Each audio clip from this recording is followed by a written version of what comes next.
ሰላም ጤና ይስጥልን ወደ ሸገር ታይምስ ቤተሰቦች እንደምን አላችሁ? የሰዓቱ ዜናችን ነው ተጀመረ። አበይት ጉዳዮችን አስቀድመን እናስተዋውቃችሁ። በትግራይ ክልል የሚንቀሳቀሱ የፖለቲካ ፓርቲዎች በመንግስትና በህወሓት መካከል ያለው ፍጥጫ እየተካረረ መጥቷል። ወደ ሌላ ጦርነት ሊቀሰቀስ የሚችልበት እድልም እየሰፋ ነው ሲሉ ማስጠንቀቂያ ሰጥተዋል። ዝርዝሩን እንመለከተዋለን። ከዚህ ውጪ የስዊዘርላንዱ ባለሀብት አዲስ አበባ ላይ ፍርድ ቤት ቆመዋል። ህወሓትን በመደገፍ የሚጠረጠሩት ሚኒስትራዊ ባለሀብት አቶ ጌታቸው ረዳና ሌሎች የትግራይ ክልል የቀድሞ ከፍተኛ ባለስልጣናትን ለምስክርነት ጠርተዋል። የዜናችን ትኩረት ነው። ከዚህ ባለፈ አፋር ክልል የሚንቀሳቀሱት የትግራይ ሰላም ኃይሎች ከፌዴራል መንግስት ጋር ስምምነት ማድረጋቸውን ይፋ አድርገዋል። እነዚህ ህወሓትን ከስልጣን ለማስወገድ እየታገሉ የሚገኙ ራሳቸውን ሀራ መሬት ብለው የሚጠሩ ኃይሎች ከመንግስት ጋር ያደረጉት ስምምነት ምን ይመስላል እንመለከተዋለን። የፌዴሬሽን ምክር ቤት ያሳለፈውን ውሳኔ የሚደግፍ ሰላማዊ ሰልፍ በወልቃይት ተደርጓል። በወልቃይት የተደረገው ሰልፍ ላይ የተላለፉ መልእክቶች ምን ይመስላሉ እንመለስበታለን። የአሜሪካ መንግስት በሩዋንዳ ከፍተኛ ባለስልጣናት ላይ ማዕቀብ ጥለዋል። የሩዋንዳው ፕሬዝዳንት በሁለት አጣብቂኝ ውስጥ ገብተናል ብለዋል። ሌላኛው የዜናችን ትኩረት ነው። ከዚህ ባለፈ የአሜሪካው ፕሬዝዳንት ዶናልድ ትራምፕ ኢራን ሙሉ በሙሉ እጇን ካልሰጠች የአየር ድብደባው ፈጽሞ አይቆምም እንዲሁም እየተባባሰ ይሄዳል ሲሉ አሳስበዋል። የኢራን ከፍተኛ ባለስልጣናት ግን እጅ መስጠት የሚባለው ፈጽሞ የማይታሰብ ነው እያሉ ነው። ከውጪ የምንመለከተው ጉዳይ ይሆናል። እንደተለመደው እየሰማችሁን አብራችሁን ቆዩ። የቻናላችን የዘወትር አክብሮታዊ ግብዣ ነው። ወደ ቀዳሚ ጉዳያችን እናምራ።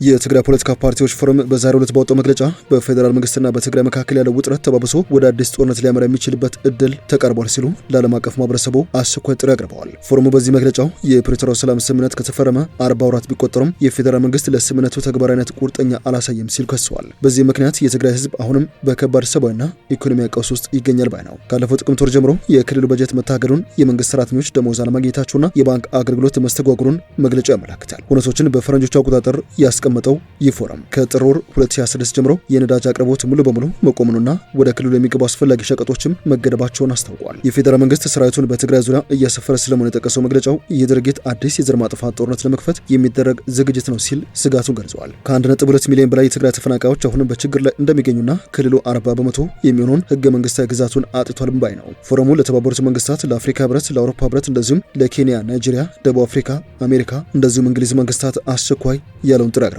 የፌዴራል መንግስት በትግራይ ዙሪያ ያሰፈረውን ሰራዊት እንዲያነሳ ግፊት እንዲደረግ በክልሉ ተጥሏል ያለው የበጀት ባንክ፣ የነዳጅና የትራንስፖርት እገዳዎች ያለምንም ቅድመ ሁኔታ እንዲነሱ፣ ተፈናቃዮች ወደ ቀድሞ ቀያቸው እንዲመለሱና የትግራይ ግዛት ወደ ነበረበት እንዲመለስ ድጋፍ ይደረግ ሲል ህወሓትን ያካተተው የፖለቲካ ፓርቲዎች ፎረም አሳስበዋል። ፎረሙ የፕሪቶሪያው ስምምነት ፈራሚ የሆነውን ህወሓትን በተመለከተ ያስቀመጠው አንዳችም ትችትም ሆነ የማስተካከያ እርምጃ የለም።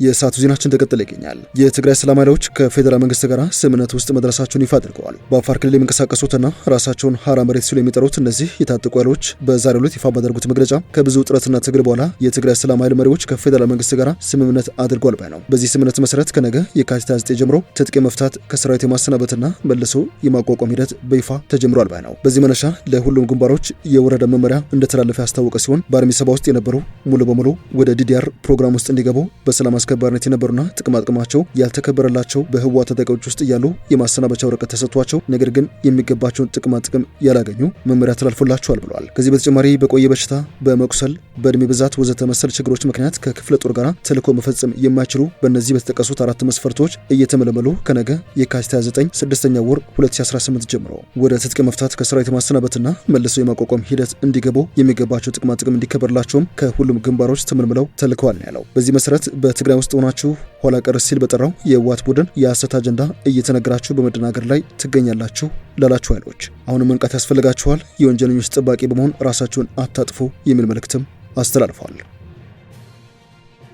የሰዓቱ ዜናችን እንደቀጠለ ይገኛል። በዛሬው ዕለት የፌዴሬሽን ምክር ቤትን ውሳኔ የሚደግፍ ሰላማዊ ሰልፍ በወልቃይት ወረዳ ተከናውኗል። በዚህ ሰልፍ ላይ መከላከያ ሰራዊት የኢትዮጵያችን የህልውና ዘብ ነው የሚል መፈክር ተሰምቷል። በአማራ ክልል ስር በሚተዳደረው የወልቃይት ጠገዴ ሰቲት ሁመራ ዞን የመምረጥና የመመረጥ መብት ህገ መንግስታዊ መብታችን ነው በሚል መሪ ቃል የፌዴሬሽን ምክር ቤትና የምርጫ ቦርድ ውሳኔን የሚደግፍ በወልቃይት ወረዳ ህዝባዊ ሰልፍ ተካሂዷል። በዚህ ሰልፍ ላይ ከተሰሙ መፈክሮች መካከል የመምረጥና የመመረጥ መብት ህገ መንግስታዊ መብት ነው፣ የፌዴሬሽን ምክር ቤት በህዝብ ተወካዮች ምክር ቤት ውክልና እንዲኖረን ያሳለፈው ውሳኔ የሚመሰገነው በክልሉ ምክር ቤት ውክልና እንዲሰጠንም እንጠይቃለን የሚል መልእክት ተላልፏል። ትግላችን ራስ የመሆኑ ፍትሐዊና ህጋዊ ትግል ነው። መከላከያችን የኢትዮጵያ ህልውና ዘብ ነው። አማራንን እንጂ አማራ እንሁን አላልንም። እምቢ ለዳግም ጦርነት የሚሉ መልእክቶችም በሰልፉ ላይ ተንጸባርቀዋል።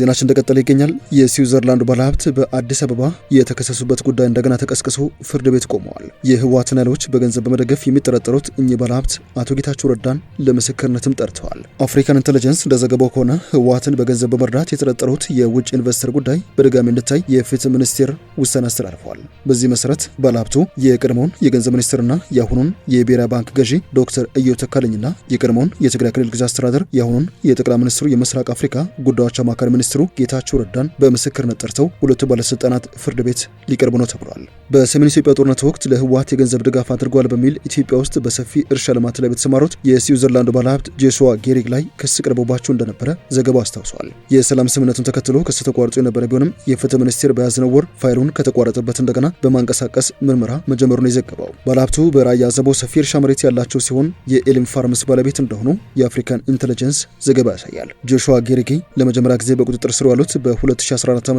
ጦርነቱ ይካሄድ በነበረበት ጊዜ ከ1.2 ሚሊዮን ብር የሚበልጥ ጥሬ ገንዘብ በመያዝ ወደ ትግራይ ክልል ለመግባት ሲሞክሩ ነው ተብሏል። የቀረበባቸውም ክስ ህወሓትን ለመርዳት ገንዘብ ይዘው ወደ ትግራይ ክልል ለመግባት ሲሞክሩ ተያዙ የሚል ነበረ። ይሁን እንጂ ባለሀብቱ በወቅቱ የባንክ አገልግሎት ተቋርጦ ስለነበረ ገንዘቡን የያዙት የሰራተኞቻቸውን ደመወዝ ለመክፈል መሆኑን በመግለጽ በጠበቆቻቸው አማካኝነት እየተከራከሩ ይገኛሉ። አሁን ላይ ክሳቸው በድጋሚ መንቀሳቀስ ከጀመረ በኋላም የብሔራዊ ባንክ ገዢ የሆኑትን ኢዮብ ተካልኝን፣ የትግራይ ክልል ግዛት አስተዳደር የቀድሞ ፕሬዝዳንት የነበሩትን ጌታቸው ረዳ እንደዚሁም የቀድሞውን የመቀሌ ዩኒቨርሲቲ ፕሬዝዳንት ፕሮፌሰር ክንድያ ገብረሕይወትን ለመከላከያ ምስክርነት አስመዝግበዋል። ባለሀብቱ በቀረበባቸው ክስ ጥፋተኛ ሆነው ከተገኙ እስከ 3 ዓመት የሚደርስ እስራት ሊጠብቃቸው እንደሚችል የአፍሪካን ኢንተለጀንስ ዘገባ ያሳያል። የሰዓቱ ዜናችን እንደቀጠለ ነው። የአሜሪካ መንግስት በሩዋንዳ ከፍተኛ ባለስልጣናት ላይ የቪዛ እገዳ ወይንም ማዕቀብ ጥሏል። በአሜሪካ የኢሚግሬሽንና ብሔራዊ ፖሊሲ ለሀገሪቱ የውጭ ጉዳይ ሚኒስትር ስልጣን የሰጠ የቪዛ ክልከላ መብት አለ። በዚህ መሰረት ለአሜሪካ የውጭ ጉዳይ ግንኙነት አደጋ በሆነ የትኛውም ኃይል ላይ የውጭ ጉዳይ ሚኒስትሩ በግለሰቦቹና ቤተሰባቸው ላይ ያነጣጠረ የቪዛ ክልከላ ማዕቀብ የመጣል ስልጣን ተሰጥቶታል። ይህንን ተከትሎ የውጭ ጉዳይ ሚኒስትሩ ማርኮ ሩቢዮ በሩዋንዳ ከፍተኛ ባለስልጣናት ላይ የቪዛ ክልከላ ማዕቀብ ጥለዋል። ሚኒስትሩ ውሳኔውን ያሳለፉት በዲሞክራቲክ ሪፐብሊክ ኮንጎ ምስራቃዊ ክፍል አለመረጋጋት የሚያባብሱ ድርጊቶችን ቀጥሎበታል ባሏቸው የሩዋንዳ ከፍተኛ ሹማምንት ላይ ነው። የአሜሪካ ስቴት ዲፓርትመንት ባወጣው መግለጫ መሰረት የሩዋንዳ ከፍተኛ ባለስልጣናት የ23 ኃይሎች መደገፋቸውን በመቀጠልና በዋሽንግተን የተፈረሙትን የሰላም ስምምነቶች በመጣስ ነው የአሜሪካ መንግስት የቪዛ ክልከላውን ያሳለፈው። እነዚህ ግለሰቦች ሁከት እየፈጠሩና የታላቅ ሐይቆችን ቀጠና ሰላምና መረጋጋት እያዳከሙ ይገኛሉ ሲልም ወንጅሏቸዋል። አሜሪካ በዋሽንግተን ስምምነት የተሳተፉ ሁሉም ወገኖች ቃል ኪዳናቸውን ሙሉ በሙሉ ተግባራዊ እንዲያደርጉ ጥሪ ያቀረበች ሲሆን ይህም ዲሞክራሲያዊ ሪፐብሊክ ኮንጎ ራሳቸውን የሩዋንዳ ዲሞክራሲያዊ ነጻ አውጪ ኃይሎች የሚባሉትን ታጣቂ ቡድን ትጥቅ እንድታስፈታ፣ ኮንጎና ግዛልን የሚሉ ማናቸውንም ተያያዥ ቡድኖች በፍጥነት እንድታስወግድ ማሳስባለች። የስምምነቱ ፈራሚ የሆነችው ሩዋንዳ ደግሞ በኮንጎ ግዛት ውስጥ የሚገኙ ወታደሮቿንና ወታደራዊ መሳሪያዎቿን ከዲሞክራቲክ ሪፐብሊክ ኮንጎ ሉዓላዊ ግዛት የማስወጣት ሂደቱን እንድታፋጥንም ነው የአሜሪካ መንግስት ያሳስበው። በዚህ መሰረት የአሜሪካ መንግስት የታላቅ ሐይቆች ቀጠና ከፍተኛ የኢኮኖሚ አቅም እውን የሚሆነው ከነዚህ እርምጃዎች በኋላ ብቻ ነው ስትልም ማሳሰቢያ ሰጥታለች። የአሜሪካ መንግስት መግለጫ ሲቀጥል በታላቅ ሐይቆች ቀጠና ዘላቂ ሰላም ለማዳከም ወይንም ለማደናቀፍ ሲንቀሳቀሱ የተስተዋሉ ኃይሎች በቀጥታም ሆነ በተዘዋዋሪ እነዚህን መሰረታዊ እሴቶች ለማሰናከል ተንቀሳቅሷል በሚል የሚታመኑ ግለሰቦች መዘዙን ትጋፈጣላችሁ ሲል ማሳሰቢያ ሰጥተዋል። የሩዋንዳው ፕሬዝዳንት ፖል ካጋሜ ለነዚህ የአሜሪካ ማሳሰቢያዎች በሰጡት ምላሽ በሁለት የማይቻሉ አማራጮች ላይ ቆመናል ሲሉ መስቀለኛ መንገድ ላይ መሆናቸውን አስታውሰዋል። አንዱ አማራጭ ተቃዋሚዎቻችንን የሩዋንዳ ነጻ አውጪዎችን ዝም ብለን በአቅራቢያችን እንዲንቀሳቀሱ መታገስ፣ ኔትወርካቸውን እንደዚሁም ወታደራዊ አቅማቸውን አጠገባችን ሆነው እንዲያሳድጉ መፍቀድ የሚለው ነው ብለዋል። ሁለተኛው አማራጭ ራሳችንን መከላከልና ይህን በማድረጋችን እየተወገዝን መቀጠል የሚለው ነው በማለትም የኔ ጥያቄ አንድ ሉዓላዊ ሀገር ይህን መሰል ፈተና ቢገጥመው ከዚህ የተለየ አማራጭ ሊወስድ ይችላል ወይ የሚለው ነው ሲሉ ጥያቄ አቅርበዋል።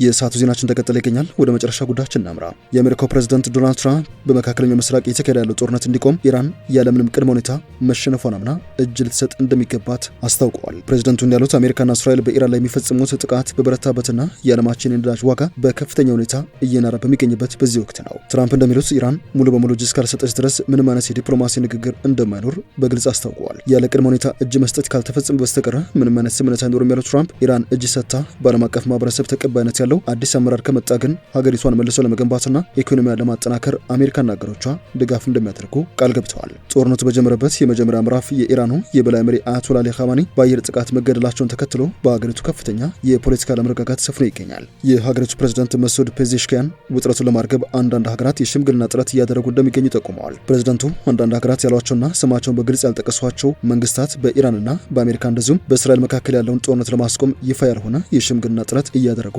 ይገኛሉ ባናቸው። ለቀጠናው ሰላም ቁርጠኛ ነን፣ ነገር ግን የሀገራችንን ክብርና ሉዓላዊነትን መከላከልም ቅንጣት ያክል አንጠራጠርም ባናቸው ፔዜሽኪያን። ነገር ግን ሽምግልናውም ይህን ግጭት የጫሩና የኢራንን ህዝብ የናቁ አካላትን ሊመለከት ይገባል በማለትም አቋማቸውን ገልጸዋል። ትራምፕ ግን ኢራን ያለምንም ቅድመ ሁኔታ መሸነፏን አምና እጇን ካልሰጠች ንግግር የሚባል ነገር የለም ያሉ ሲሆን የትራምፕ ንግግር ተከትሎ የኢራኑ ፕሬዝዳንት ፔዜሽኪያን እርሱ ማለትም እጅ መስጠት ህልም ነው፣ ወደ መቃብራቸው ይወሰዱት ሲሉ ምላሽ ሰጥተዋል። የሰዓቱ ዜናችን አበቃ። ስላደመጣችሁን አመሰግነን። በያላችሁበት ሰናይ ጊዜ።